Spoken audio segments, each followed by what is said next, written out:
Hey guys, this is Ryan on Mission, and I have had a lot of questions about what we do for homeschool in the summer, whether we take the entire summer off or if we school year round.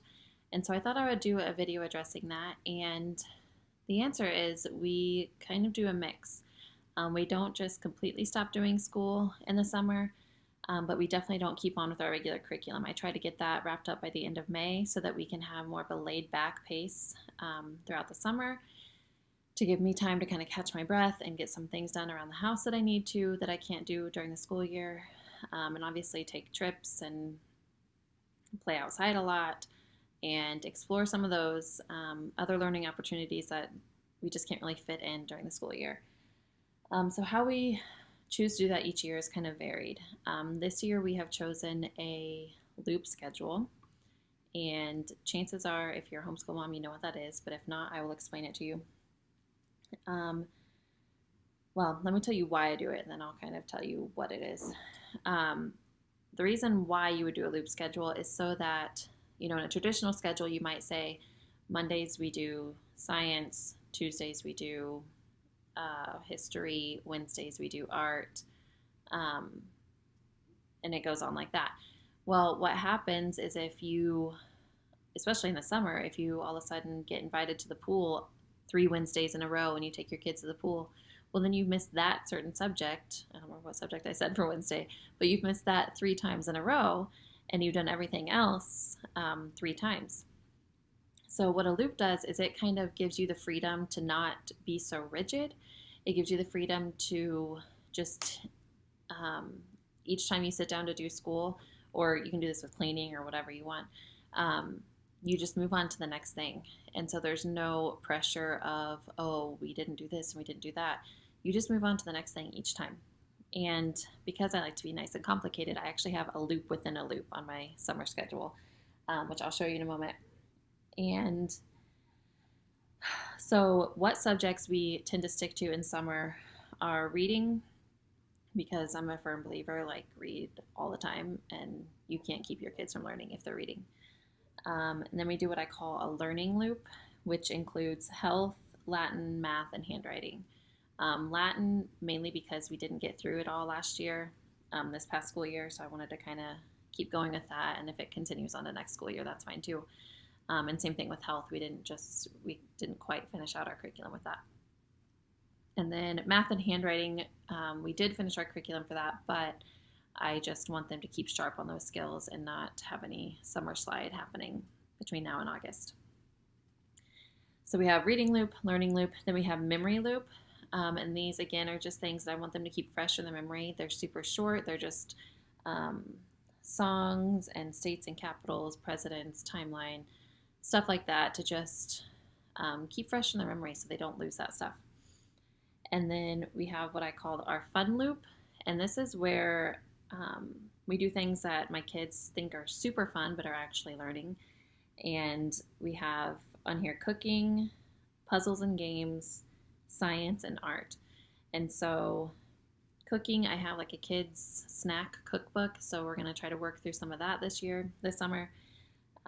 We just made fruit and marshmallow totem poles the other day, so I made them watch a video on totem poles and what they are and the history of them, and then we made them and ate them.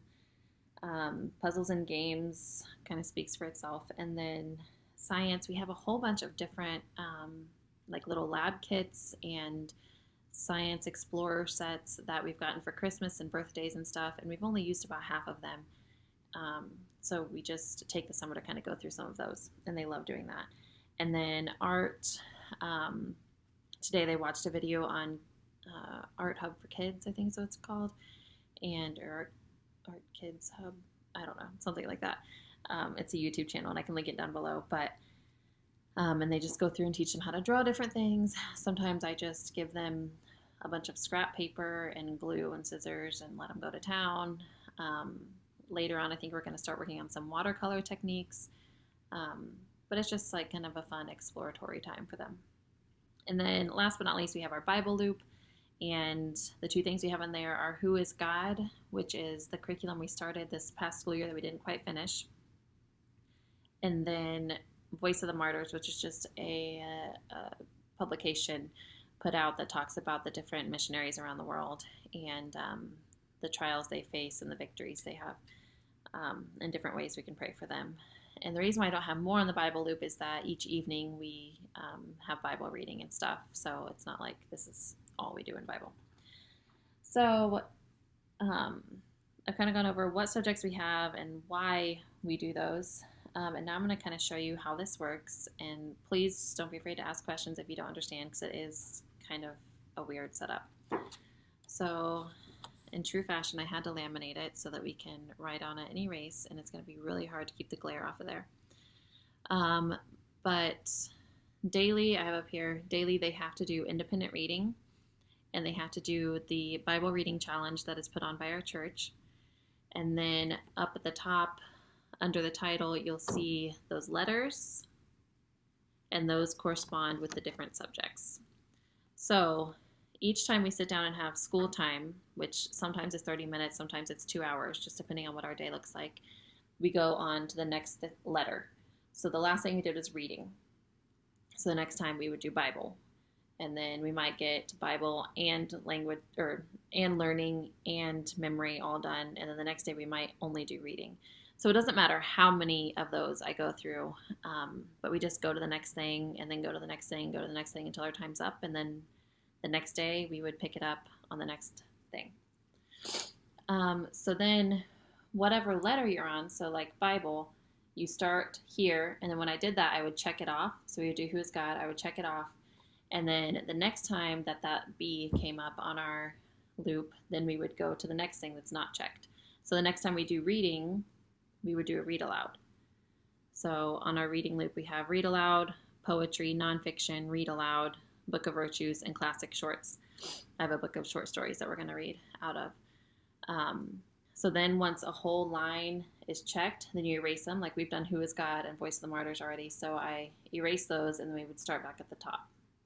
So each time you hit that letter, you just go to the next thing that's not checked, if that makes sense. Anyway, so that is how we do our learning during the summer. And so far it's working. My boys like the freedom of not having to do school for a long time each day. And they like, obviously, the fact that it's a little more laid back and more fun. But I feel like they're still getting in a lot of that brain time that they need. So anyway, if you have any questions, I know that was kind of confusing, just put them down below and I'll try to answer them the best I can. And I thank you for watching, and I'll catch you next time. Bye.